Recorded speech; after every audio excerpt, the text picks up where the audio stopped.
Em nosso estudo de hoje, eles são 8 do livro Perante Jesus, tem por título O Pó das Sandálias.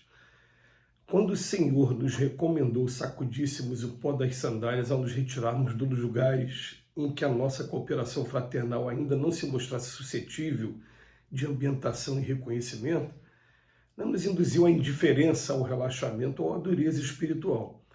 É que o amor próprio, quando destrutivo em nossa personalidade, nos compele a resoluções e atitudes negativas que de nenhum modo se coadunam com o programa cristão que fomos chamados a desenvolver.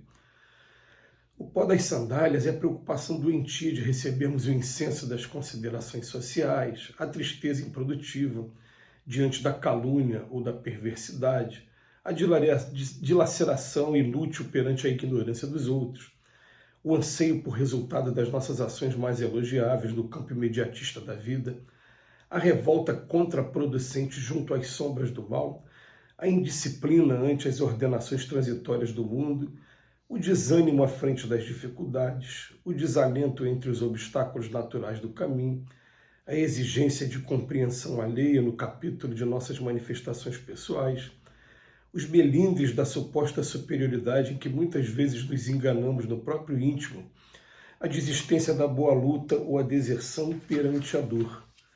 Semelhantes estados espirituais simbolizam o pó das sandálias que nos cabe alijar sem delonga nos mínimos desequilíbrios entre a vida e nós outros.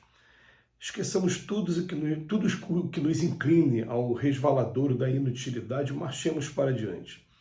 Grande é o campo da terra e até que a ventania e a tempestade possam remover os tropeços de muita paisagem pedrada e escura na gleba do planeta, prossigamos semeando bem, cultivando-o e defendendo em todos os setores de nossa tarefa, convictos de que a plantação da luz produzirá os resultados da felicidade e da perfeição para a vida imortal.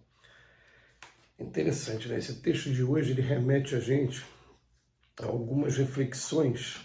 A primeira que vem na mente é aquela que está no capítulo Trabalhadores da Última Hora do Evangelho, quando a gente tem uma mensagem que fala assim, palavras perdidas, eu bem sei, mas o que importa é necessário o uso da charrua evangélica, é necessário o nosso suor no trabalho de divulgação.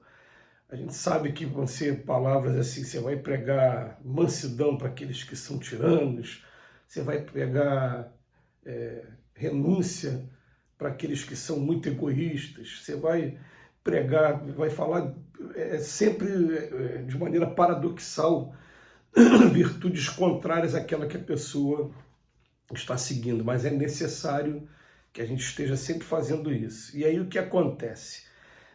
A gente vai ter, antes também da reflexão do texto, a mensagem do Cristo, quando ele fala para os discípulos assim, ó, não vades ter com gentios ainda, procurai primeiro as ovelhas perdidas da casa de Israel. E depois a gente encontra na doutrina espírita Allan Kardec falando, ó, não violenteis convicção de ninguém, mas estejam preparados porque aquelas profecias que dizem que, né, no futuro todos profetizarão, sonharão, né, ela está acontecendo. Então, hoje é muito difícil você encontrar uma casa, uma família sequer que não tenha pelo menos um médium recebendo informações diretas. Mesmo se ele for protestante, ele vai dizer que é do Espírito Santo, que seja, mas ele está recebendo, através da mediunidade dele, essas informações do plano espiritual.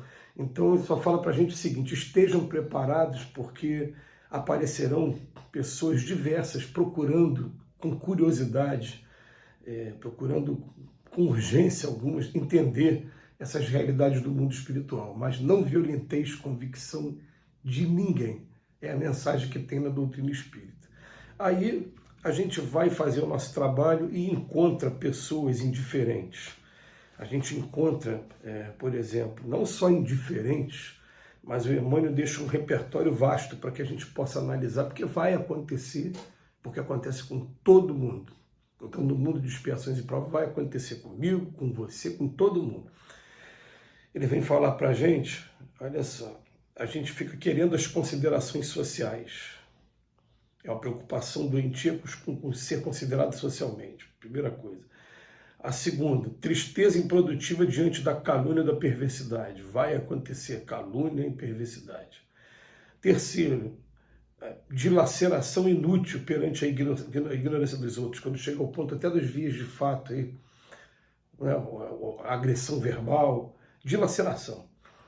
Depois, o anseio por resultado das nossas ações mais elogiáveis.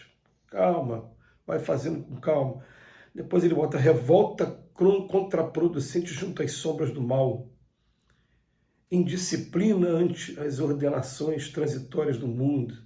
Ele bota um repertório vasto aqui para a gente analisar e falar assim, ó, em todas essas situações aqui, a gente deve lembrar daquela passagem em que Jesus recomenda aos discípulos que sacudissem o pó das sandálias se você chegar num lugar e não for bem recebido. Ele fala que a paz esteja nesse lugar, mas se aquele lugar não for digno da paz, a paz volte para vocês, para os discípulos, que eles sacudam a poeira das sandálias, ou seja, é não guardar mágoa, rancor, não guardar qualquer sentido de aversão, é simplesmente entender que aqui na Terra todos são espíritos, mas cada um está num nível de maturidade diferente e toda fruta tem o seu momento de amadurecer. Então não cabe a cada um de nós, nem em primeiro lugar, nem forçar a barra e nem também ficar magoado porque não obteve resultado. Então a gente vai fazendo as coisas de maneira que, naturalmente, quem está precisando no momento começa a convocar a gente. Ah, mas a gente estuda na doutrina espírita que tem os infortúnios ocultos também, que a gente deve buscar. Não, a gente estuda assim, isso quando vai falar de caridade, né? Tá falando assim de aquela caridade que as pessoas ligam logo a doações, ligam logo a você entregar comida para morador de rua, ir para o hospital, ir para presídio. Os espíritos falam, essa caridade é a caridade assim, daquele que está no aprendizado mesmo, no aspirantado para iniciar o seu trabalho. Mas conforme esse tipo de coisa vai entrando no coração, a gente vai buscando os infortúnios ocultos. Quando você chega ao ponto de buscar infortúnios ocultos, você vai se deparar com esses casos aqui, muitas das vezes. Você vai procurar estar ajudando, mas vai ter ingratidão, vai ter incompreensão, e é nesse ponto que fala, não fica guardando mágoa, não. Pelo menos você fez o seu papel. E quando isso acontecer, a gente bota na cabeça assim, né?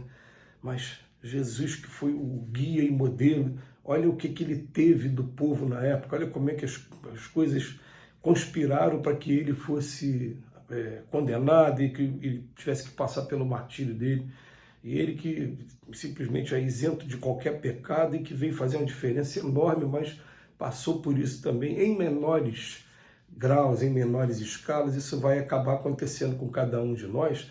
E a gente fala em menores graus porque hoje a nossa legislação evoluiu bastante e a gente percebe que se a gente tivesse naquela época, podia também ser levado à prisão, ser condenado, se acontecer alguma coisa de mais grave com a gente.